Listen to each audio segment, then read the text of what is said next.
Hey everyone, this is Lomi, and today I'm doing a face-up for Rhyllyn, my new-to-me Latidoll Rei Cristopher. I'm really excited to work on this doll, partly because I'm just excited to have him, and partly because I decided that for this face-up I was going to use gouache paint instead of acrylics. I got a set of nice gouache for my birthday and I've been wanting to use it for everything, so here we go. I'm using ivory black for the liner of the upper eyelid, and for the brows and lashes, I'm using a brown I mixed from a combination of raw umber, burnt sienna, and ivory black. If you're not familiar with paints, the name ivory black probably sounds a little silly to you. Most paints derive their name from the pigment used to create them. In the case of ivory black, it was historically made from bones and ivory scraps that had been charred to leave just a mix of carbon and calcium. It's also sometimes called bone black. It's the most common black pigment, and sometimes has a brown or blue tint to it. Since I was an art major, I could talk a lot about color names and things like that, but I should probably talk about the face-up I'm working on too.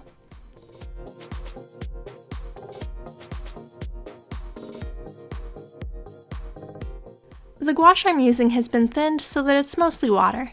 The end result is a light color that goes on better than anything I've ever used, really. The strokes I can achieve with the paint this thin are the finest I've ever done. I tried to zoom in my camera a little more, but the problem with using a DSLR to film is that moving the head even a centimeter up or down moves it out of focus, so I'm not sure how helpful the close-up actually is. I'd like to get a DSLR that can autofocus in video at some point, but since I still need to replace my airbrush and my cell phone, it's not very high on the list.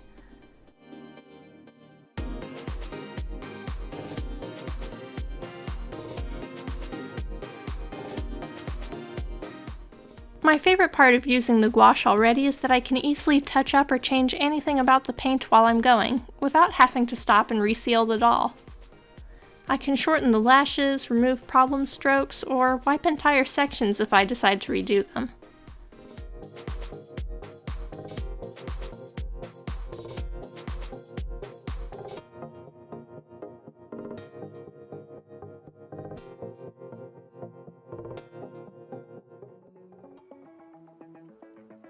The translucency of the paint is also really interesting for building up many layers of fine hairs in the brows, which makes them look a little more natural than what I've been able to achieve before.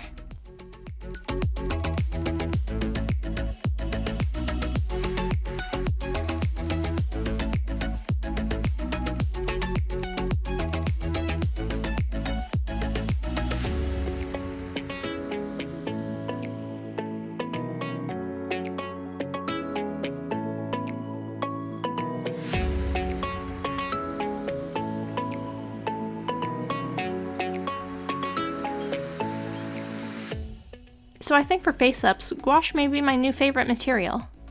But I may experiment with other brands I can get locally so I can expand my selection of colors. Best of all, when I get my new airbrush, I'll be able to use gouache with it too. After I'm happy with the paint, I seal it and move on to blushing with my low Cornell pastels.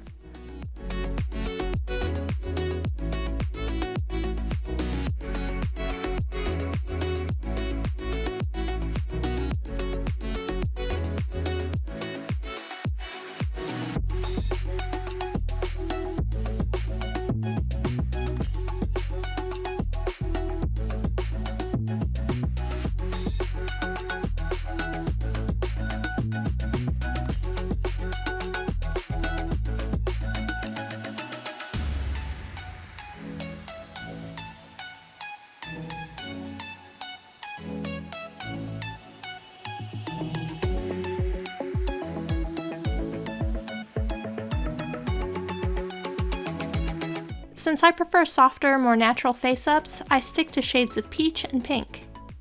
I also add just a hint of pink and purple around the corners of his eyes, which most real people have.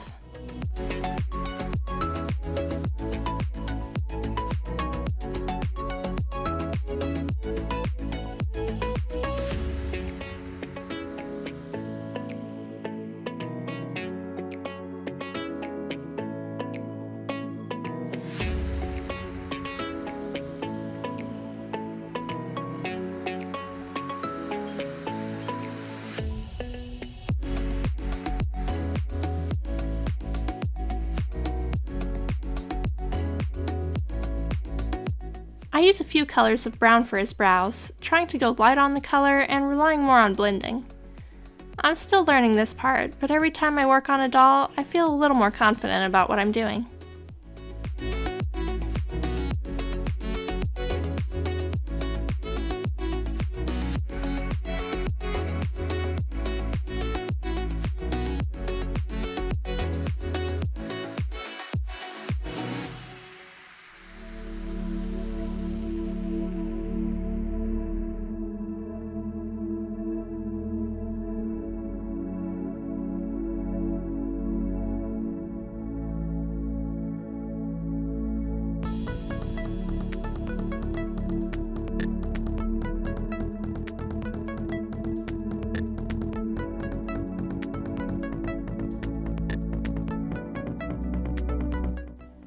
I use peach tones over his lashes to help add a little more depth underneath his eyes.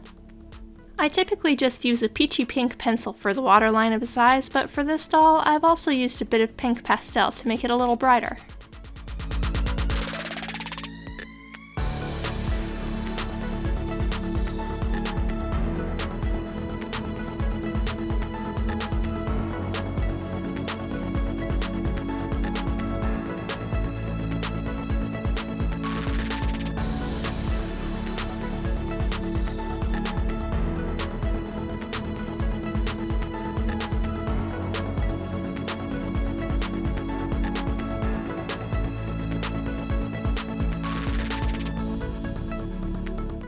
For the lip lines, I use very thin white gouache.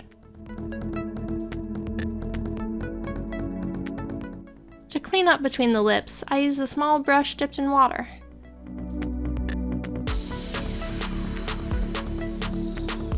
I'll blush over these lines to soften them. Then it's time to seal again and finish with gloss. And here's his final look. I don't usually keep extra doll eyes or wigs on hand, so I don't have anything for him yet. Eyes will probably be my next project, but I've covered that a few times before, so I'm not sure if I'll film the process. For now, this is it for Rhyllyn, so that's all for today. If you want to see the rest of this doll's transformation, make sure you subscribe so you won't miss out. Thanks for watching. Bye.